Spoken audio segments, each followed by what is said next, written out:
Happy new year. আশা করি 2026 সাল সবারই খুব ভালো যাবে।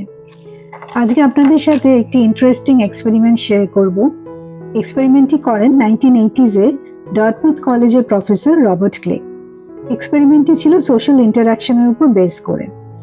এর জন্য তিনি কিছু মানুষকে একত্রিত করেন এবং দুটি গ্রুপে ভাগ করেন।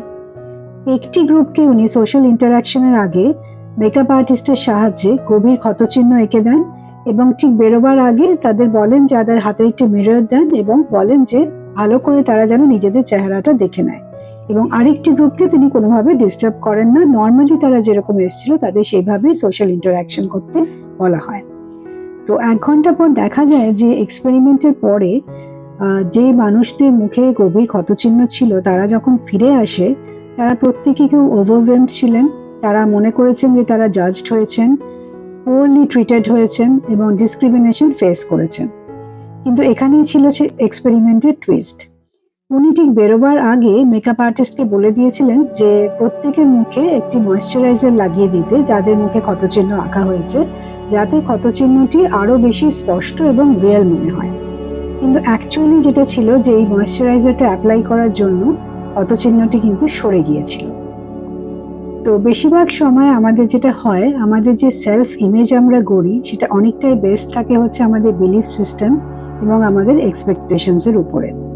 এবং সেই বিলিফ সিস্টেম নিয়ে আমরা যখন বেরোই তখন ঠিক সেই জিনিসগুলোই নোটিস করি যেগুলো আমরা নোটিস করতে চাই এবং সেটাকে আমরা রিএনফোর্স করি এবং আমাদের ব্রেন সেটাকে ম্যাগনিফাই করে। তো প্রথম গ্রুপে যেটা হয়েছিল তারা কিন্তু এই বিলিফ সিস্টেম নিয়ে বেরিয়েছিল যে তাদের মুখে ক্ষতচিহ্ন আছে এবং তাদের ভালো লাগছে না দেখতে এবং তারা পুয়ারলি ট্রিটেড হবে, তারা জাজড হতে পারে। সেই জন্য তারা বেরিয়ে ঠিক সেই জিনিসগুলোই নোটিস করেছিল যে জিনিসগুলো নোটিস করলে তারা এই ধরনের ফিলিংসকে আরো বেশি ম্যাগনিফাই করতে পারবে, যেটাকে আমরা কনফার্মেশন বায়াস বা সিলেক্টিভ অ্যাটেনশন বলে থাকি। তো আমাদের জীবনেও কিন্তু অনেক রকম ক্ষতচিহ্ন থাকে যেগুলো হয়তো ঠিক বাইরে দেখা যায় না কিন্তু ভেতরে থাকে। এবং এই ক্ষতচিহ্ন বা এই মানসিকতা বা এই বিলিফ সিস্টেম নিয়ে আমরা যখন বাইরে বেরোই তখন কিন্তু এমন হতেই পারে যে আমরা সেই জিনিসগুলোই নোটিস করি, সেই অ্যাকশনসগুলোই নোটিস করি যেগুলো আমাদের এই চিন্তাভাবনা বা এই নেগেটিভ সেলফ বিলিফটা আরো বেশি বাড়িয়ে দেয়। এই ধরনের চিন্তাকে সাধারণত আমরা ভিকটিম মাইন্ডসেট বলি এবং আমরা সেটাকেই বিশ্বাস করি যেটাকে আমরা বিশ্বাস করতে চাই এবং সেটাই দেখি যেটা আমরা দেখতে চাই। হয়তো এমন অনেক সময় হতেও পারে যে ঘটনাটি হয়তো আদৌ ঘটেনি।